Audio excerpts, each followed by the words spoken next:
you want to be healthier, yet you just don't know what to do. All these shows telling you this and that, but nothing seems to work.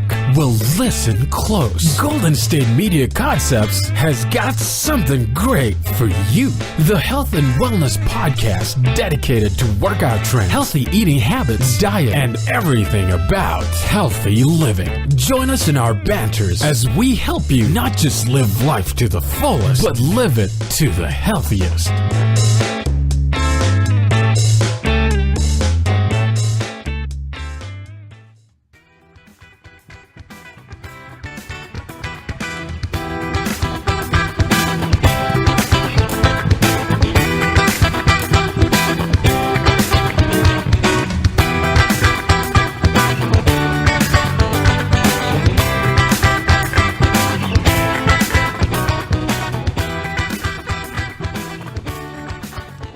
Hello and welcome to the GSMC Health and Wellness Podcast, brought to you by GSMC Podcast Network. I'm your host, Staci, and today we are talking about some common health myths that a lot of people believe, but that aren't actually necessarily true, and we're not quite sure all the time where these myths started and how they came to be. So our first myth, and I think it's one that a lot of people have heard before, is about 10,000 steps. And how you should get 10,000 steps in a day, and you possibly need a pedometer, or now that you can do it on your cell phone, to track your steps to make sure you're getting that healthy number of 10,000 steps a day. And if you get less than 10,000, that's not healthy, and you may die or something. Probably not that serious right away, but that you're being less than the optimal amount of health, and that's not good long term. The problem is 10,000. That number is not specifically supported by science and research. So the idea that you needed 10,000 steps a day evidently originated in the 1960s with the Japanese manufacturer of a pedometer that they called Manpoke, which translates to 10,000 steps meter. However, that doesn't mean that the Japanese themselves also specifically believe in 10,000. It's rather thought that the number 10,000 was chosen because it has an exalted status in Japan and Japanese culture, and not necessarily because it's a specific number of steps that's required.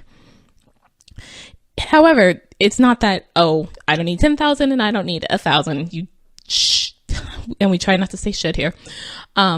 It's suggested that you get at least a certain amount to be healthy. So if you get less than 5,000 steps a day, that basically equates to you being sedentary, which I know sounds like a lot, but when you think of the fact that, just to get from, maybe your couch to the kitchen could be like 20 something steps, that adds up really quickly. So 5,000, even though it sounds like a lot when you first hear it, it's not actually that much at all. And it basically means you're sitting around the whole time. That you should probably add, and I apologize for saying shit again, at least another 3,000 for a total of 8,000, which is generally considered enough to meet the standard exercise recommendation for healthy adults. It's considered somewhat active. This is not athletic or uber fit, but it's also not sedentary, and it's sort of that, as you hear with the, 20 minutes or 30 minutes, 3 or 5 times a week or whatever have you, the number is now, that sort of gets some exercise without it being your whole life sort of level. So the recommended number there is 8,000. However, it's also suggested that the 3,000 steps more than that 5,000, which is sedentary, need to be taken at a relatively brisk pace of at least 100 steps per minute, which generally equates to a fast walk or a jog. Those steps also need to be done in increments of at least 10 minutes. So for that, there are some people who would definitely try and figure out how they can reach this number without really working for it. Be like, okay, so if I just, go run really quickly for 2 minutes, I'm getting my steps. You are technically, you could get up to the 8,000 or 10,000 or whatever number you're trying to go for there, number of steps, but that doesn't mean you're meeting the same exercise level as the equation for those steps is expecting that along with a certain number of steps, it needs to be at a certain pace or to a certain level of, aerobic quality to really give you any sort of benefit. So even if you get less than 10,000 steps a day, you could actually be getting a good good enough number if you're doing it at a higher speed. If you walk briskly or jog or run, anything that gets your heart rate up for 10 minutes or more, even if it's not 10,000 or 8,000, could be good. So, for example, stair steps, going up stairs instead of just walking on a flat surface, running steps are considered more valuable for your overall health, which is why you can get less than the 10,000 and still have gotten a healthy dose of exercise. And that just sort of exists for a number of different exercises that, if you're looking to lose weight or to get back in shape, the best way to, sort of work off calories is to increase the intensity of your workout. That rather than doing it at the same level all the time, as you go on to make it work a little harder each time. And so, for example, if you use a gym machine like a treadmill, if you put it on, there's a setting on most of them called fat burn, but it's not always clear exactly how it knows when you're in that fat burn level, because you supposedly have to get to a certain amount of heart rate or what have you to be in the fat burn level. But that even if you put the treadmill on a setting like hill climb or random or speed, that can be just as effective, if not more so, than putting it on a fat burn program. And you can also potentially do several short workouts in the day and get just as much benefit as long workouts if those short workouts are of a higher intensity. So again, there's a number of ways without it feeling like, oh, hey, this has to be a long slog to 10,000 or if I work out, I have to go work out for at least an hour or whatever. And if I go on the treadmill, I have to go on the treadmill for an hour. If you have only a short amount of time, or if you're looking to get things done quicker so you can, get off the treadmill and go do something else, that upping the intensity can be helpful. And this is partly why HIIT, H-I-I-T, or in some places I saw it was just HIT, workouts are really popular right now because it lets you get a higher intensity workout in a short amount of time. So HIIT, for those who don't know, HIIT stands for, I believe, high intensity interval training. So HIIT, like the name suggests, alternates intervals of really high intensity with intervals of less lower intensity.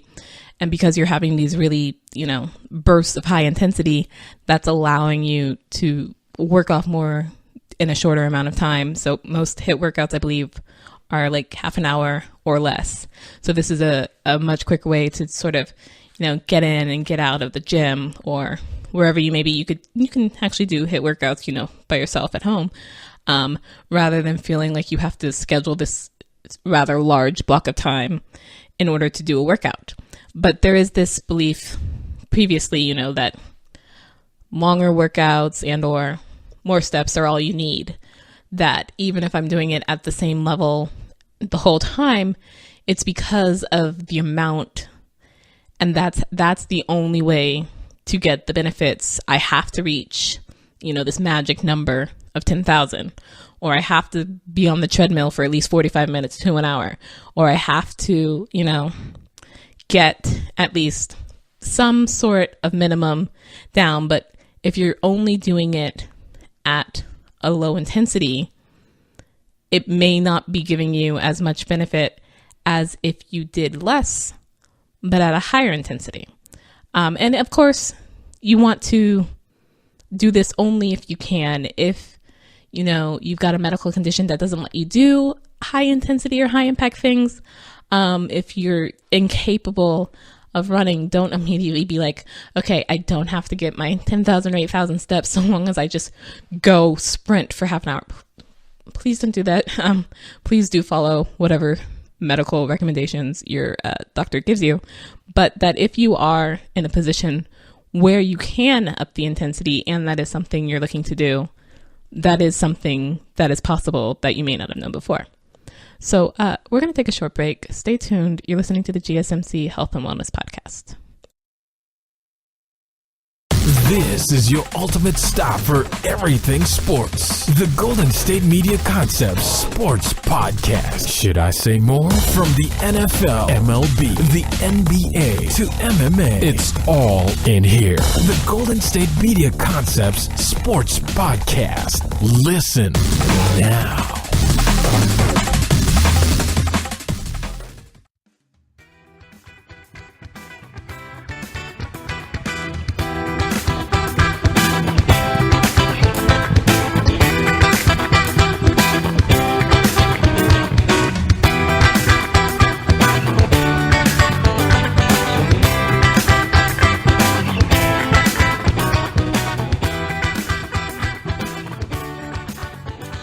Welcome back to the GSMC Health and Wellness Podcast.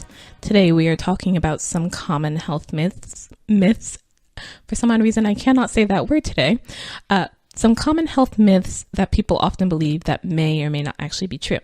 So the next myth is about detoxes and detoxing, and the idea that a detox is the best way to jumpstart a change in diet or lifestyle.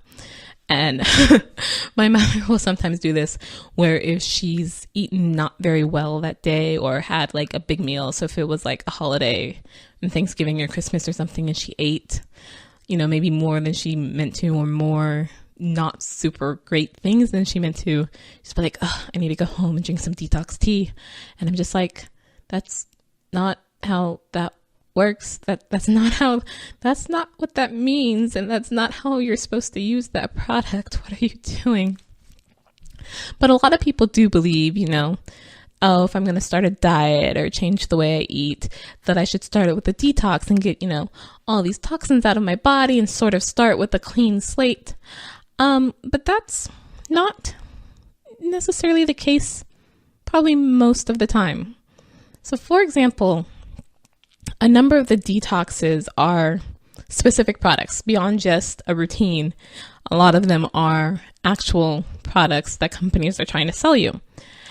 But those companies don't all use the same definition of what a detox is.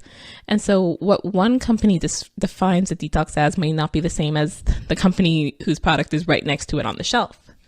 Likewise, the companies generally don't even name the toxins that their product supposedly is detoxing you from, because it's possible that it's not really detoxing you of anything. But the idea that you need to detox your body of toxins, if you're doing this to start a diet or lifestyle change, you probably need to sort of detox your lifestyle and get rid of those things. But your body is actually generally pretty good about getting rid of toxins on its own. That's the sort of basic requirement of the kidneys and the liver, that's their job. And they do that generally pretty well unless you have a health condition. But if you don't have a health condition and are not, maybe on the waiting list for an organ donation for one of those, you're generally actually pretty good. Your body's sort of detoxing itself throughout your life. However, a lot of people will, swear by detoxes for weight loss that they went on the enter detox here and lost 3 pounds, 12 pounds, what have you. But that may not actually really be the case either, because most regimens for a typical detox actually end up dehydrating the body and causing bowel issues like diarrhea, so that most, if not all, of the weight loss that those people see is actually just from water loss. It's not actual permanent weight loss. It's just water. Which is ironic because people who are actually looking to sort of jumpstart a new diet or a new lifestyle or just healthy eating plan should really actually increase the amount of water they're drinking. And that's really actually a simple thing you can do, is just increase the amount of water you're drinking and increase the amount of vegetables you're eating. And you don't need any sort of special detox or detox product in order to do that.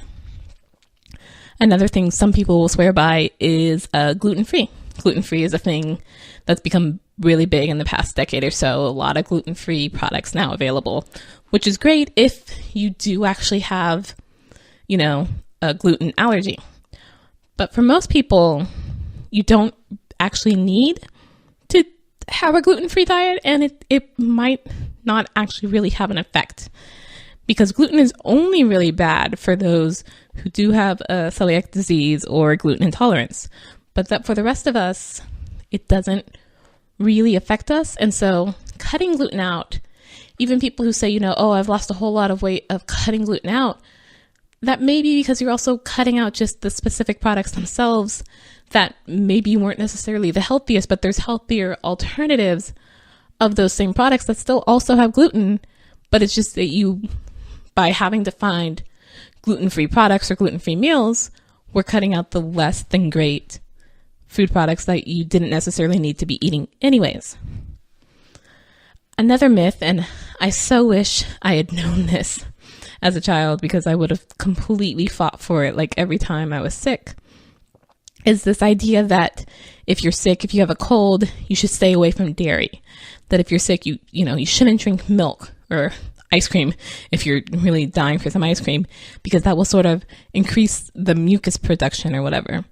But science actually shows that dairy most likely doesn't increase mucus production, and that actually eating frozen dairy products can soothe a sore throat that you would often have with a cold, and can provide calories when you otherwise wouldn't feel like eating.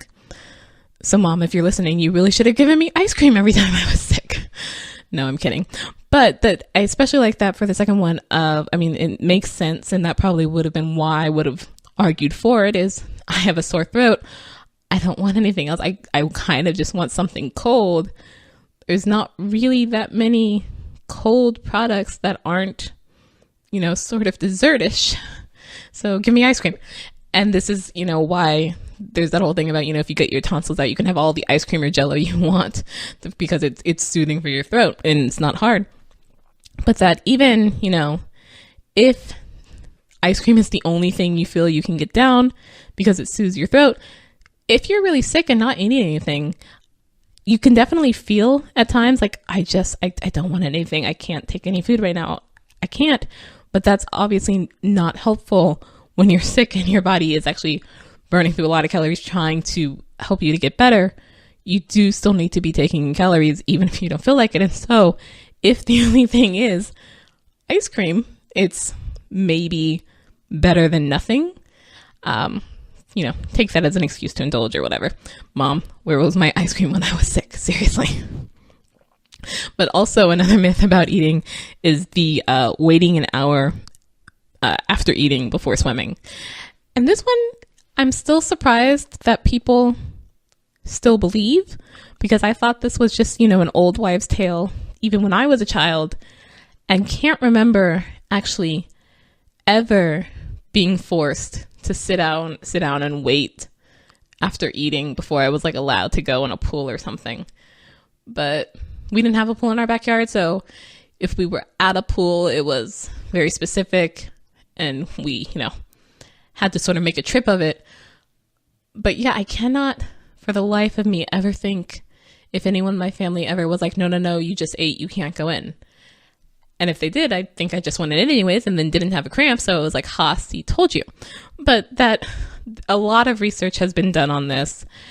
And the idea is that, if you've just eaten, all your blood has flown to your digestive system to digest the food. And so it's not there in your muscles. And so you may get a cramp.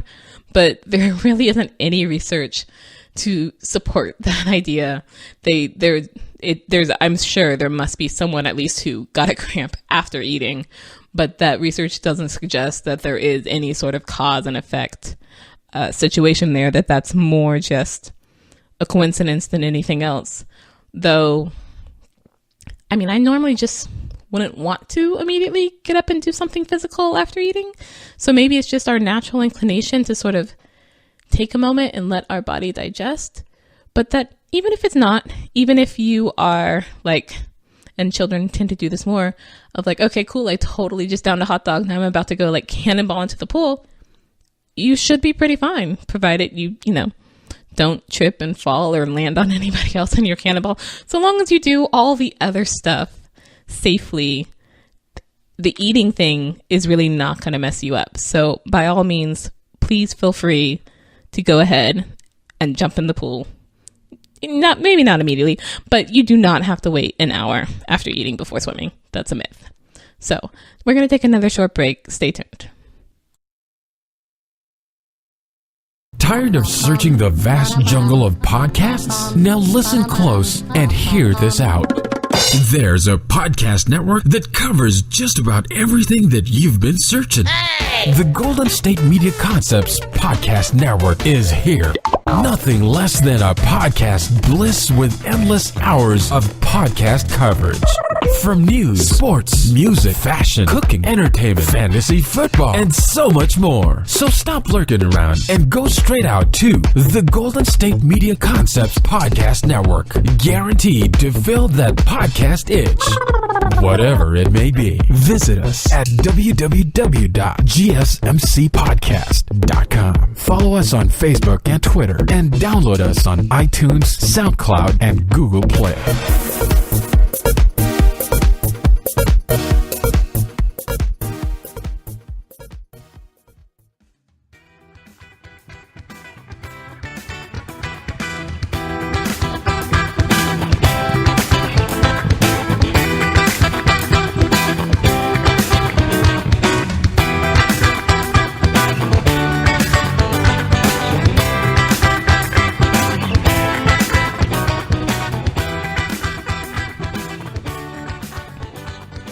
Welcome back. Today we're talking about commonly believed health myths that may or may not be true.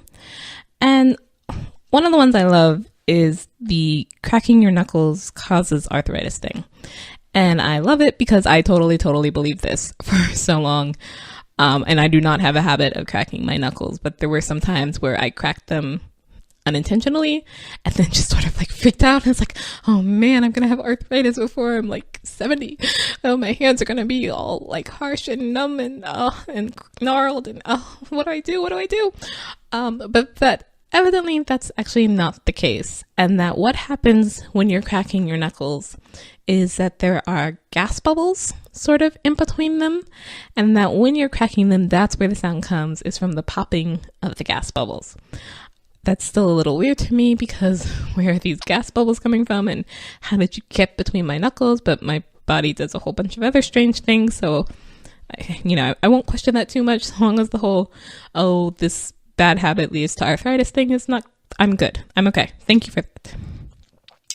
Another one, and again, arguing with my mother, the idea that going out with wet hair or being cold will give you a cold. And I can't remember when I first learned this was not the case, but I do remember years later, rewatching an old Magic School Bus episode. And I may be showing my age there by that reference, where they go to outer space. And that episode is actually a bit different from the book. Arnold's cousin is still there, or his sister, whoever she is. But in the book, she kind of just doesn't really do anything except read the notes when Miss Frizzle goes off.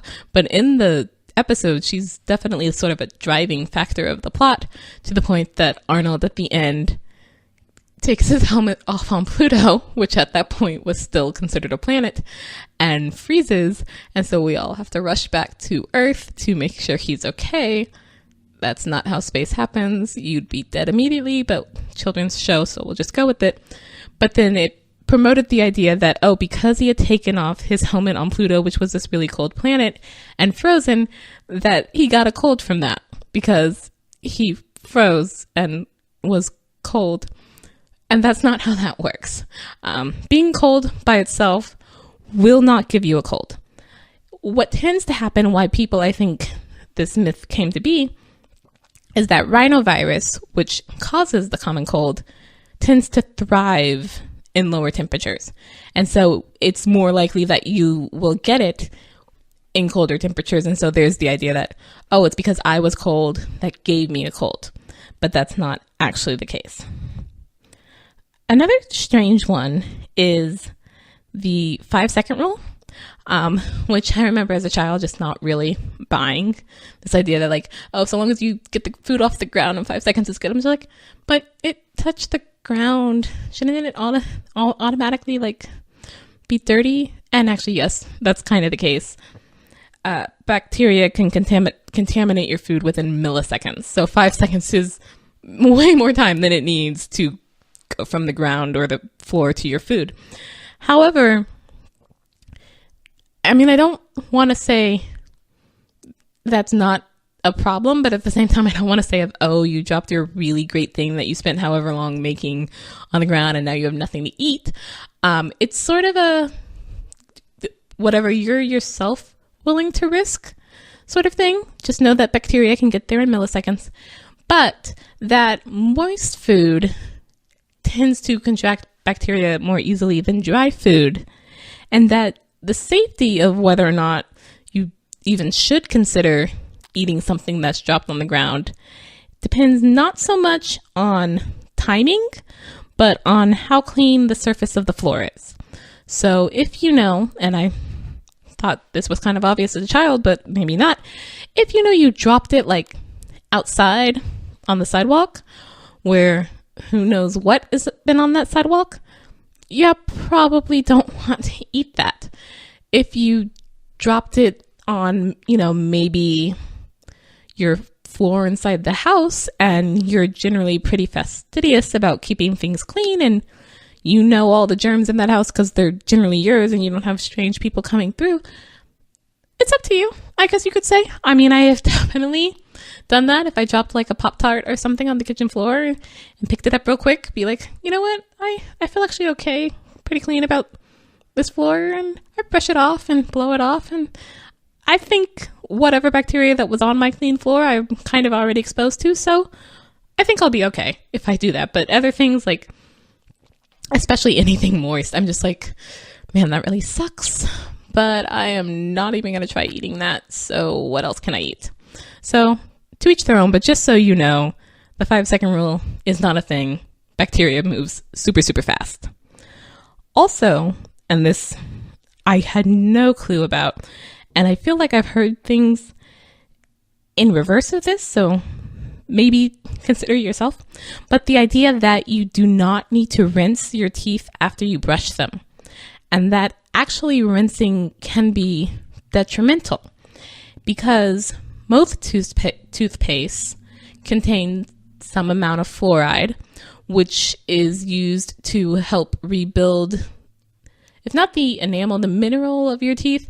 It's helped to use to rebuild and protect your teeth from sort of disintegrating and to sort of strengthen them, though you probably shouldn't fully believe claims that toothpaste make about that. And I've actually seen some where they're like, yeah, we rebuild your enamel, and I looked at the active ingredient and it's like the same amount as just a regular toothpaste active ingredient. I'm just like, okay. But that by immediately rinsing your mouth out, you're not leaving the toothpaste with that small amount of fluoride on your teeth long enough to really have an effect. This may or may not be a problem for you, depending on, possibly where you live and the water source. I know, I believe where I live, or at least I was told this, does have fluoride in the water, that was a thing they put in because they wanted to help at least poor children have healthier teeth or something. I remember there was something they did when I was very young in school where they gave us fluoride as well, though I don't quite remember why. And now I'm just thinking of Dr. Strangelove and that whole thing about fluoridated water, which is hilarious. Dr. Strangelove is strange for me because when I first saw it, I did not know it was a comedy. And so went in thinking it was a serious drama and just spent the whole movie going, what the heck is this? But if you haven't seen Dr. Strangelove, Sterling Hayden as the general who's upset about fluoridated water is pretty fantastic. But that some dentists recommend not rinsing your teeth. To get back on topic, to not rinse your teeth after you brush them. But at the same time, I do know too much toothpaste can be somewhat dangerous.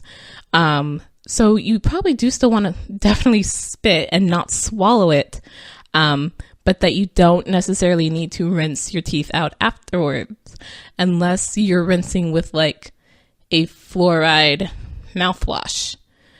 Although since you're spitting that out later, I don't know. But just the idea that the fluoride in your toothpaste takes a bit more time to really have any effect on your teeth than a very quick brushing would allow. And so that maybe you want to consider how you can leave that fluoride on a little longer without ingesting it. So I hope that strange way of talking about myths was at least somewhat helpful for you. Tune in next time to the GSMC Health and Wellness Podcast. I'll see you then. You've been listening to the Golden State Media Concepts Health and Wellness Podcast, part of the Golden State Media Concepts Podcast Network. You can find this show and others like it at www.gsmcpodcast.com. Download our podcast on iTunes, Stitcher, SoundCloud, and Google Play. Just type in GSMC to find all the shows from the Golden State Media Concepts Podcast Network, from movies to music, from sports to entertainment, and even weird news. You can also follow us on Twitter and on Facebook. Thank you, and we hope you have enjoyed today's program.